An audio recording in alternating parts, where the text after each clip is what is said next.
Bonjour à tous. Nous allons parler d'un sujet qui est, les viandes sacrifiées aux idoles. Mais avant cela, nous allons surtout parler du sens de la prostitution dans la parole de Dieu. Cette prostitution qui est relatée dans l'Apocalypse indique que des églises, que le peuple de Dieu va aussi être lié à ce genre de Babylone.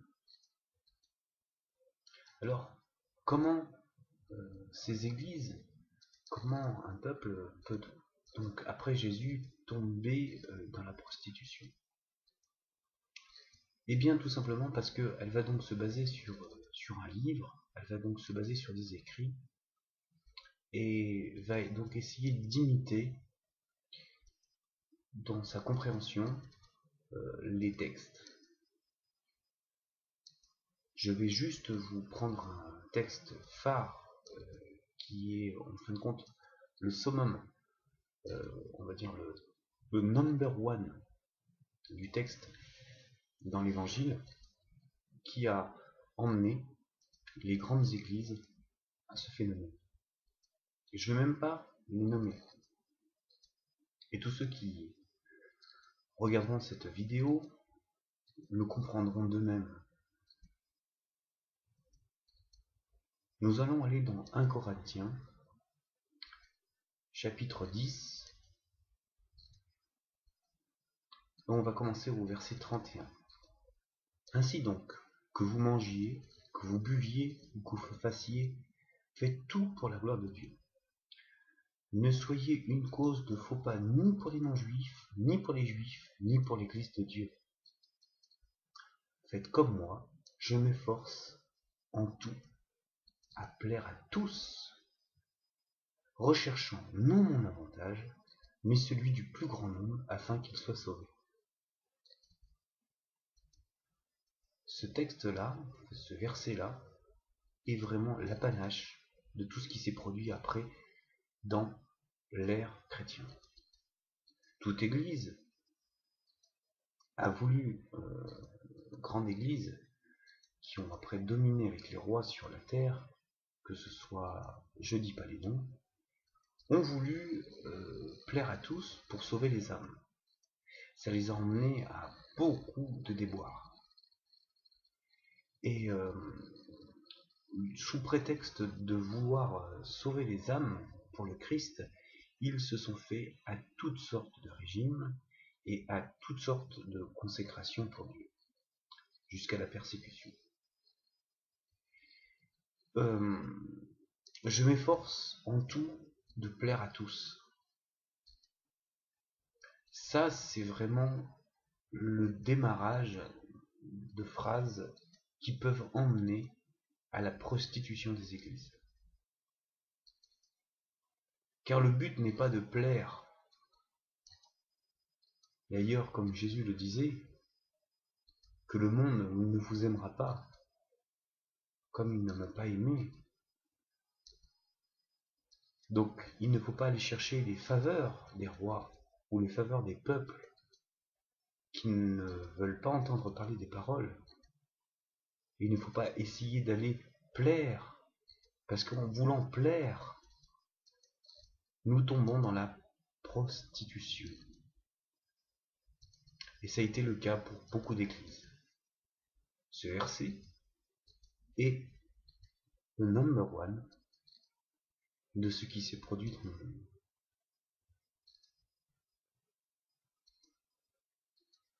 Alors, pour essayer de compléter ce que je vous dis, et ce que vous pouvez de vous-même voir à travers les siècles, à travers l'histoire, nous allons, en parlant des viandes sacrifiées aux idoles, nous allons déjà lire 2 textes d'Apocalypse. Ce sont 2 textes, ce sont 2 passages où la parole parle aux églises d'Asie. Nous allons aller donc dans Apocalypse, ou Révélation, ce qui veut dire révélation. C'est important, pour ceux qui ne le savent pas, Apocalypse, c'est la révélation en grec. Donc ce n'est pas seulement dans le cœur des hommes le malheur, mais c'est aussi la délivrance. Donc c'est une révélation.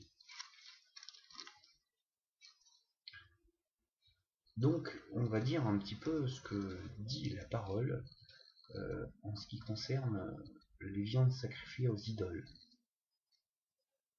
Donc nous allons aller dans le chapitre 2 et nous allons aller tout de suite dans une lettre qui a été écrite pour l'église de Pergame, donc chapitre 2 au verset 14. Mais j'ai certaines choses contre toi. Tu as là des gens attachés à la doctrine de Balaam, qui enseignait à Balak à tendre un piège aux Israélites pour qu'ils mangent des viandes sacrifiées aux idoles et se livrent à l'immoralité sexuelle. Ainsi, toi aussi, tu as des gens attachés de la même manière à la doctrine des Nicolaïtes. Repose-toi donc, sinon je viendrai bientôt. Je vous laisse lire la suite. Nous allons aller aussi maintenant dans le chapitre toujours 2 et nous allons aller au verset 20. Mais ce que j'ai contre toi, donc là c'est pour l'église de Thyatire. Mais ce que j'ai contre toi, c'est que tu laisses faire Jézabel. Cette femme qui se prétend prophétesse, elle enseigne et égare les serviteurs pour qu'ils se livrent à l'immoralité sexuelle et mangent des viandes sacrifiées aux idoles. Je lui ai donné du temps pour changer d'étude, mais elle ne veut pas détourner de son immoralité. Je vous laisse aussi lire la suite. Donc, nous voyons que par là, la parole donne un sens profond au fait encore des viandes sacrifiées aux idoles. Donc ça, c'est très très important. Donc, nous voyons que dans ces passages-là, on nous parle donc des Nicolaïtes. Alors Nicolaïtes, ce qui veut dire en grec destructeur du peuple. Ça, c'est ce qu'il faut le savoir. Moi, je suis comme vous, hein. Moi, je m'enseigne, j'essaye de m'élever pour comprendre les textes. Donc là, on s'aperçoit que à cette époque-là, en plus 90, quand Jean a eu ses révélations de Jésus, il avait des choses contre ces églises-là, qui avaient donc où il y avait des doctrines qui circulaient, donc qui avaient été sûrement alimentées pour justement aller vers l'immoralité sexuelle d'une part, et aussi vers le fait de manger des viandes sacrifiées aux idoles. Il faut se souvenir d'une chose, c'est que les anciens, c'est-à-dire Jacques et les anciens, quand ils ont donné une lettre aux églises païennes en disant on vous demande de ne pas manger de viande sacrifiée aux idoles et du sang. Voilà. C'est une lettre c'est un ordre que Paul a eu pour indiquer ce que les païens devaient faire. Voilà, ça vous pouvez retrouver tout ça dans les Actes des Apôtres. Donc c'est un décret, c'est une chose qui a été dit par Jacques, qui était entre guillemets, le patron, on va dire, de l'église de Jérusalem, et qui était aussi le frère de Jésus. Voilà. Sachant que, aussi, dans l'Ancien Testament, on sait très bien qu'il ne faut pas manger des viandes sacrifiées aux idoles. Alors, tout ça, ça élève une conscience humaine. C'est-à-dire que là, c'est très terrestre. On parle de viande, de chair, il ne faut pas manger de sacrifice. Et après, au niveau spirituel, il y a une autre dimension. Et c'est là qu'il y a souvent des problèmes, c'est qu'il ne faut pas, comment dire, aller plus vite en besogne dans la philosophie ou dans la spiritualité quand des ordres de Dieu sont donnés. Et c'est sur cela que nous allons nous pencher aujourd'hui. Je le répète, il ne faut pas aller trop vite en philosophie spirituelle quand ce sont des ordres de Dieu qui nous sont donnés. Car la pure sagesse, la pure intelligence appartient à Dieu. Et il a voulu nous la donner. Et si il a demandé aux hommes de ne pas manger de viande sacrifiée aux idoles, et qu'il le répète encore dans l'Apocalypse, c'est qu'elle a un intérêt spirituel aussi pour nous.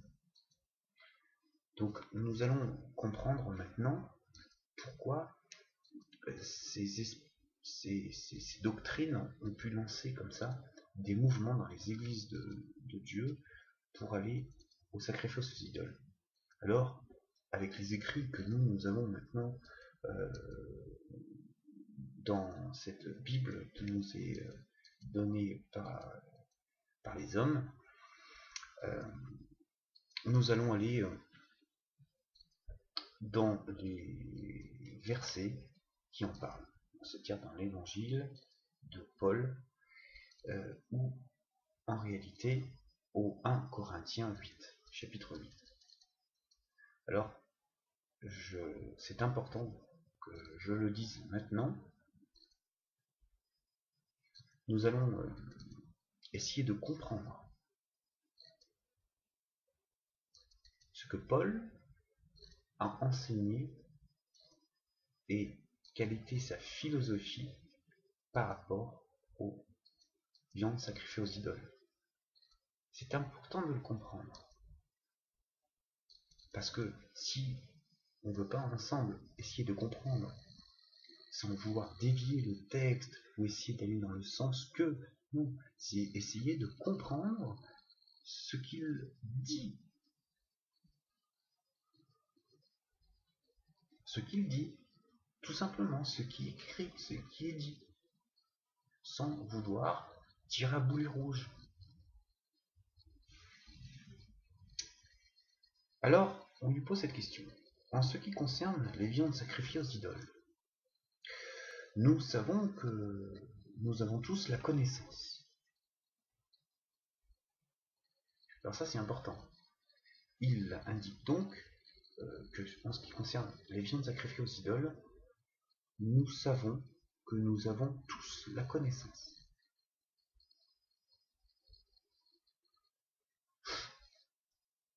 Alors, vous allez me dire, oui, la connaissance, c'est quoi?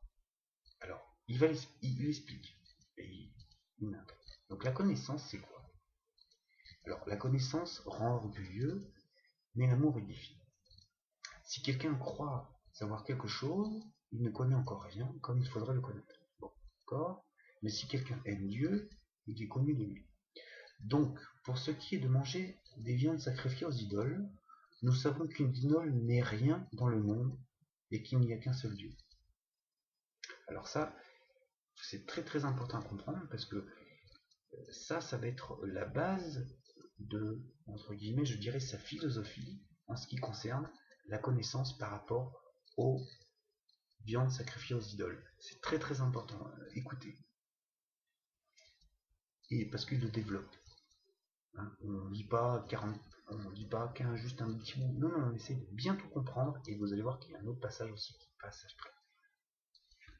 Donc, il dit, donc, pour ce qui est de manger des viandes sacrifiées aux idoles, nous savons qu'une idole n'est rien dans le monde et qu'il n'y a qu'un seul Dieu. N'est rien dans le monde. Le confirme-t-il après? Alors, donc, dans le même passage, dans le même livre de 1 Corinthiens, donc chapitre 10, au verset 19. Que vais-je donc dire? Que la viande sacrifiée aux idoles aurait de l'importance? Ou ou qu'une idole serait quelque chose. Pas du tout. Voilà. Donc il reconfirme que l'idole n'est rien pour celui qui a la connaissance. Alors, ça c'est important de le dire, que je vais le dire tout de suite, c'est que juste plus loin, hein, pas du tout. Mais ce que les non-juifs sacrifient, ils le sacrifient à des démons et non à Dieu. Donc, dans sa connaissance, qu'il parle au début, il dit « Nous savons que les idoles n'est rien dans le monde, qu'il n'y a qu'un seul Dieu. » Donc, dans ce passage 8, il explique que ce n'est rien, mais plus tard il dit « Mais en fait, si. En fait, c'est des démons. »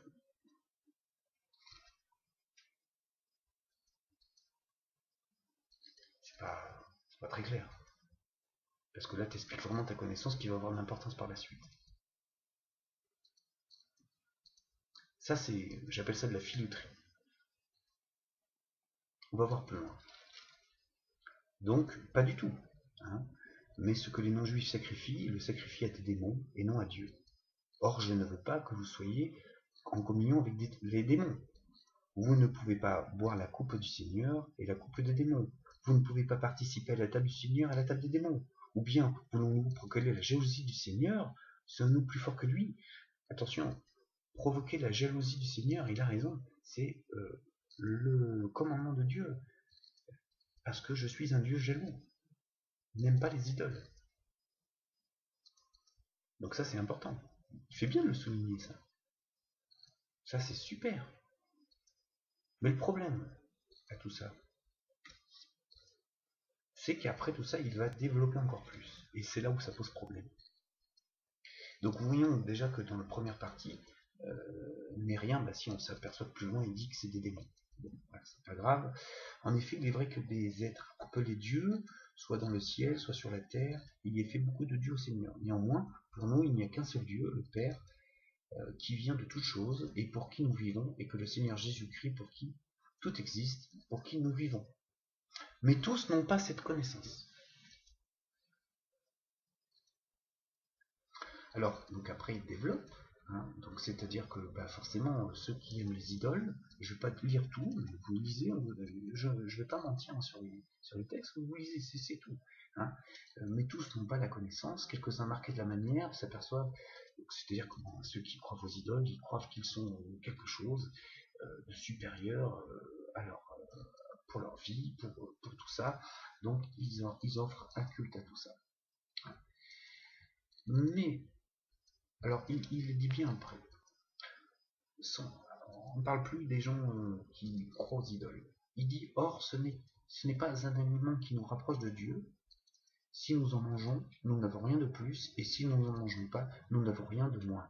Alors ça, c'est-à-dire qu'il se base sur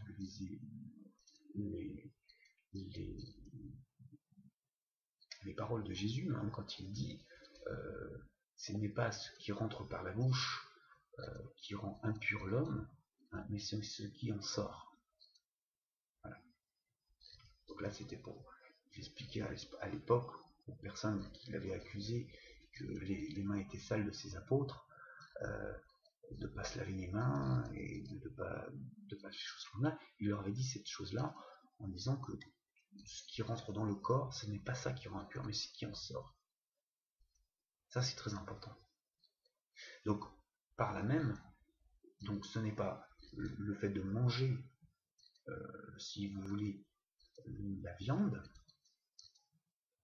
mais c'est plutôt ce qui va sortir après de vous, de la bouche. Là, on ne parle pas d'esprit, on parle de la bouche. Donc, la bouche, qu'est-ce qui va sortir? Si nous n'en mangeons pas, nous n'avons rien, et si nous n'en mangeons pas, nous n'avons rien de moins. Veillez toutefois à ce que votre liberté ne devienne pas un obstacle pour les faibles. Alors ça, c'est très important. Veuillez toutefois à ce que votre liberté ne devienne pas un obstacle pour les faibles. Alors on va voir ce que ça veut dire. Elle est très importante cette phrase. Parce que de quelle liberté il parle? Sachant qu'il va la contredire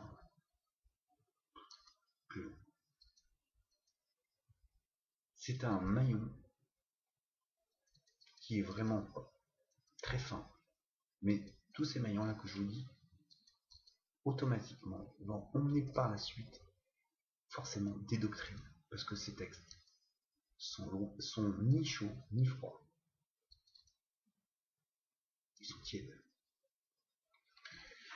Veuillez toutefois ce que votre liberté ne devienne pas un obstacle pour les faibles. Alors je vais lire le passage. En effet, si quelqu'un te voit, toi qui as la connaissance, hein, c'est-à-dire que tu sais qu'un idole n'est rien, bien que ce soit un démon, il le dit après, bref, assis à la table dans le temple d'idole, qu'est-ce que tu fous là? Lui qui est faible, ne sera-t-il pas encouragé dans sa conscience et à manger des viandes sacrifiées aux idoles? Ainsi, à cause de ta connaissance, le faible ira à sa perte, ce frère pour lequel Christ est mort, donc là attention, il parle bien d'un chrétien, de quelqu'un qui prend Jésus en la parole, qui le voit, hein, en péchant ainsi contre les frères et sœurs et en blessant leur conscience qui est faible, c'est contre Christ qu'ils vont pécher. C'est pourquoi si un aliment représente un piège pour mon frère, je ne mangerai jamais de viande afin de ne pas faire trébucher mon frère. Je répète la phrase. C'est pourquoi si un aliment représente un piège pour mon frère, je ne mangerai jamais de viande afin de ne pas faire trébucher mon frère. Ça c'est très important. Parce que le fait de ne pas manger de viande, en réalité, ce n'est pas pour ton frère que tu le fais. C'est déjà pour toi. C'est une marque de reconnaissance vis-à-vis de Dieu. Puisque tu sais que des viandes sont sacrifiées aux idoles, même si c'est pour aller sauver des âmes dans des temples,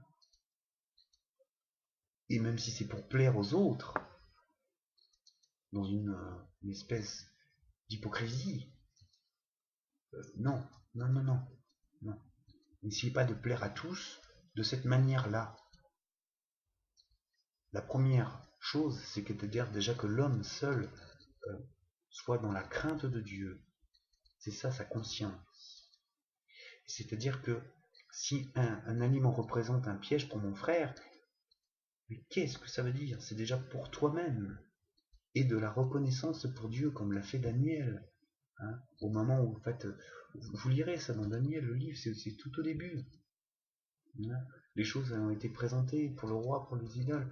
Et il veut pas en manger. Il dit, mais on lui dit, mais attention, si tu n'en manges pas, tu vas être faible et il faut que tu manges. Non, non, non. Il lui dit, mais moi, je ne mangerai pas et vous verrez que je serai en forme. C'est-à-dire qu'à un moment donné, il faut avoir la crainte de Dieu. C'est-à-dire qu'il nous a ordonné de ne pas le faire. Tout comme Ève, on lui a ordonné de ne pas manger le fruit. Il ne faut pas partir dans des philosophies. S'il donne un ordre précis sur ça, c'est que ça peut avoir des conséquences énormes, pas seulement sur le moment, mais par la suite. Si ce n'est pas pour toi, c'est pour d'autres. Voilà. Donc il ne faut pas en manger du tout. Et la philosophie de dire vous avez la connaissance et votre liberté. Mais qu'est-ce que c'est que cette liberté? Nous allons aller voir plus loin. Voilà, donc c'est pourquoi si un aliment représente un piège pour mon frère, donc c'est-à-dire que si il ne faut pas manger de viande, c'est à cause de ton frère qui risque de trébucher parce qu'il n'a pas la connaissance. Ben, dans ce cas-là, j'ai envie de te dire, ben, enseigne-le déjà, hein, avant d'aller dans les temples. Mais vous savez, c'est qu'en fin de compte, il parle du chrétien en réalité qui respecte les commandements et qui a entendu ce qu'ont dit l'Ancien Testament, ce qu'ont dit aussi les anciens et Jacques et les commandements qui ont été donnés. Donc lui, par conscience, c'est-à-dire par crainte de Dieu, hein, la crainte, c'est-à-dire la sagesse, il ne va pas aller vers ça, en toute manière. Alors, est-ce que dans ce passage, on peut dire euh, que Paul annonce qu'il faut manger des viandes? C'est pas clair. Il dit juste qu'il ne faut pas en manger si c'est pour faire trébucher ton frère. Vous voyez la subtilité. Vous en allez voir, elle est exactement la même.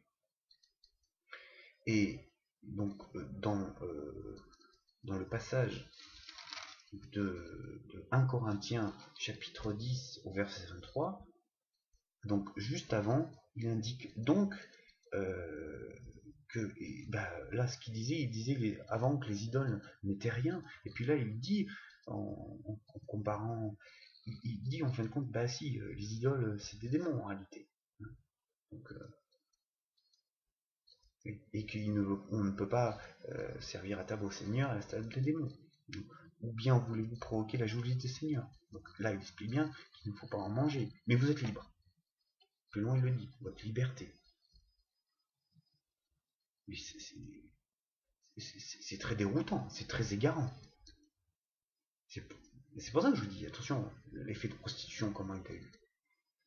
Alors, tout est permis, alors je continue, donc c'est au chapitre 10, verset 63, tout est permis, mais tout n'est pas utile. Alors, tout est permis, on pourrait dire, entre guillemets, dans le Seigneur, mais tout n'est pas utile. Alors, est-ce que tout est permis dans le Seigneur? Question. Moi, je pas. Question. Que personne ne cherche son propre intérêt, mais plutôt celui de l'autre. Ça, je trouve ça bien. Ça, c'est vrai. Mangez de tout ce qui se vend au marché sans vous poser de questions par motif de conscience. Alors attention, que personne ne cherche son propre intérêt, mais plutôt celui de l'autre. Mangez de tout ce qui se vend au marché sans vous poser une question par motif de conscience. Un homme de Dieu, dans sa conscience, a toujours la crainte de Dieu, ce qui s'appelle la sagesse. Ça, vous pourrez trouver ça dans Job 28 et dans d'autres passages de l'Ancien Testament. C'est cette sagesse-là qui nous fait jamais tomber de l'autre côté. Donc, si vous voulez, pour plaire à Dieu, pour donner une reconnaissance, manger de tout ce qui se vend au marché, sachant qu'à l'époque, sur les marchés de Corinthe, on peut le voir même d'ailleurs en bas, c'est indiqué. Je vous lis, moi j'ai la Bible Louis II 21, mais en fin de compte, elle explique clairement le passage. Donc c'est au chapitre 10, 25, ceux qui se vont au marché.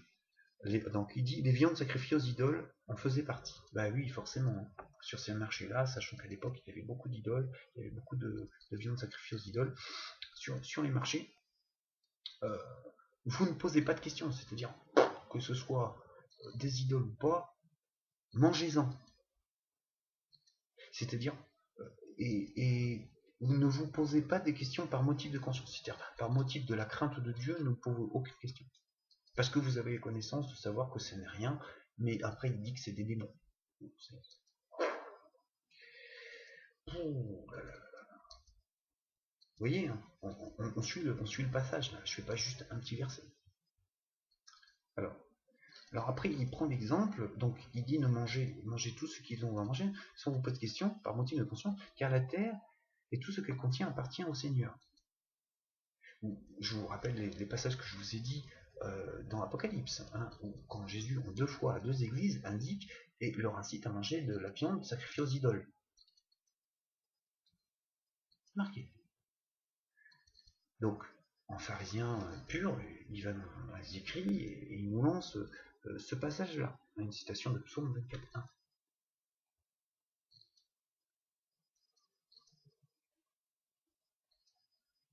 Moi, je sais pas.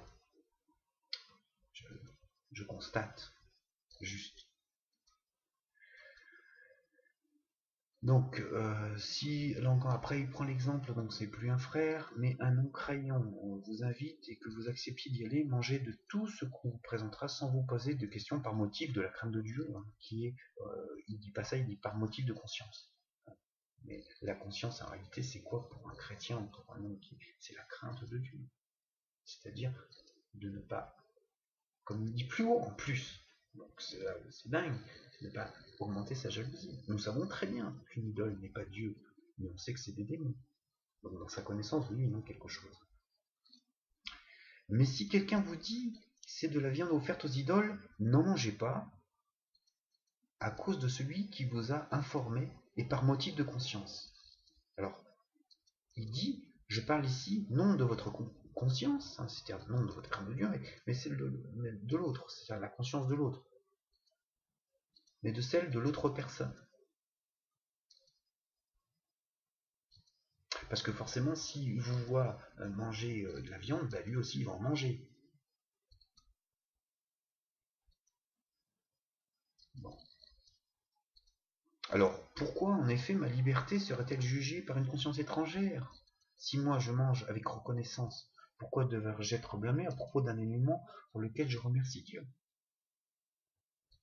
C'est-à-dire que là, il fait volte-face à tout ce qui concerne la crainte de Dieu et la sagesse, à tout ce qui concerne ce que Dieu a bien indiqué. Vous n'en mangerez pas. Et vos philosophies de francs, vous les mettez de côté. Oui, vous savez qu'il n'y a qu'un Dieu. Et d'ailleurs, c'est à ce peuple-là qu'il a été donné. Ça n'a pas été donné à un autre. C'est le peuple de Christ. C'est le peuple de Dieu qui sait ces choses. Donc ça ne veut rien dire, encore une fois. Donc, ça égare. Ainsi donc, que vous mangiez, ou que vous buviez, ou que vous fassiez, faites-le pour la gloire de Dieu. C'est-à-dire, en fait, au passage avant, il indique, ben, je prie, tu m'as donné à manger aujourd'hui, merci, voilà. Mais c'est clair, Dieu ne veut pas que vous mangiez de la viande aux idoles. Point.